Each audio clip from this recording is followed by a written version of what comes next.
અહીંયા કંઈક રાજાના મહેલ જેવું બને છે.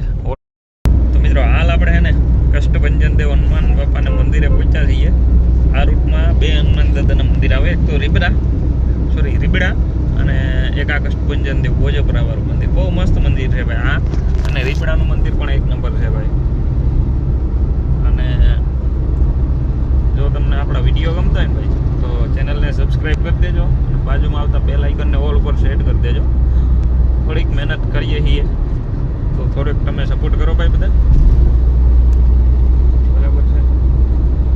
હાલો બતાવું આગળનો નજારો તમને. તો આપણે ફાઇનલી મિત્રો પૂગી ગયા. તો મિત્રો આપણે ભરૂડી ટોલ પ્લાઝા ક્રોસ કરી લીધો છે અને અહીંયા કંઈક હોટલ સારી દેખાય, ટ્રાફિક છે, માસી છે પેલા એની વ્યવસ્થા કરતા. તો મિત્રો માસીની સેવા કરી લીધી છે, આશીર્વાદ લઈ લીધા માસીના મિત્રો, અને આપણે ફરીવાર નીકળી ગયા છીએ સાપર બાજુ. અને મને એટલી ખબર છે કે ભાઈ મેં અહીંયા જઈ એને આશીર્વાદ લઈને જર્નીમાં આશીર્વાદ એને લીધા ને ક્યાંય ખોટી રીતના ચલણના પૈસા નથી દેવા પડ્યા આપણે.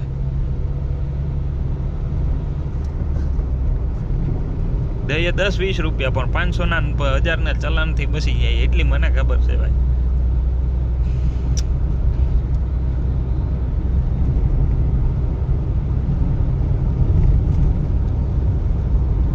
તો આવો કંઈક નજારો છે સવારનો સાપરના રીબડાના પહેલાનો ભરૂડી ટોલ નાકાનો.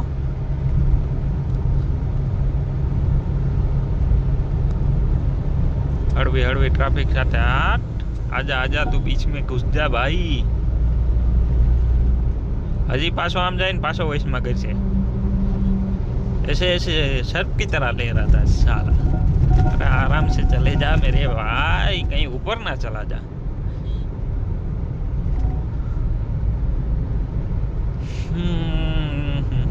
ના બોલવું હોય ને તોય બોલાય ભાઈ. વેધર ચેક કરો કેમ છે, બાકી વાદળા મસ્ત વરસાદી વાતાવરણ જેવું છે. વરસાદ આવતો નથી, ખાલી વાતાવરણ છે એરિયર.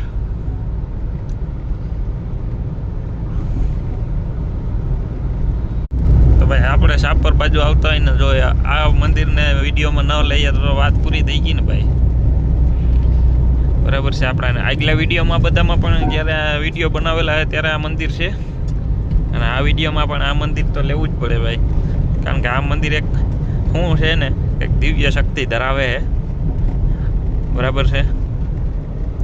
આપણે હંમેશા છે ને ઉતાવળમાં જોઈએ, નકર ક્યારેક તમને અંદરથી બતાવો મંદિરમાં. તો પેલા આ ભાઈને એકને ઉતામર છે ને એને જવા દઈએ. આ બાજુથી આ બાજુ ને આ બાજુથી આ બાજુ જાય છે. જો ભાઈને બહુ ઉતામર હતું એટલે એને પેલા જવા દીધા. હવે નિરાઈ પછી આપણે આખી આગળ ટ્રાફિક વાળો એરિયો છે રીબડા ચોકડીનો, તો બધા આ રસ્તે હાલતા એને ખબર જ છે. પણ આજે નથી બહુ વાંધો, નકર અહીંયા ખાસ ધ્યાન રાખવું પડે. રાજકોટ સિટીમાં એન્ટર થઈ જાવ ને એટલે પછી ધ્યાન જ રાખવાનું રહે. આમ તો અહીંયા કંઈક રાજાના મહેલ જેવું બને છે, હોટલ બનતી લાગે. આપણે ઓવર ટેસ્ટિંગ લેંગમાં છે ને આરામથી હાલે જઈએ, જેને જ્યાંથી જવું હોય ત્યાંથી જાય. હવે તમને મળીએ સાપરના ગેટે જઈને ડાયરેક્ટ. ત્યાંનો તમને હમણાં નજારો બતાવું છે. આગલા વિડીયો જોઈ આવી છે ને તો એને તો ખબર જ છે. ન જોયો હોય ને ડાયરેક્ટ આ વિડીયોમાં આવ્યો હોય ને એને બતાવું વિડીયો.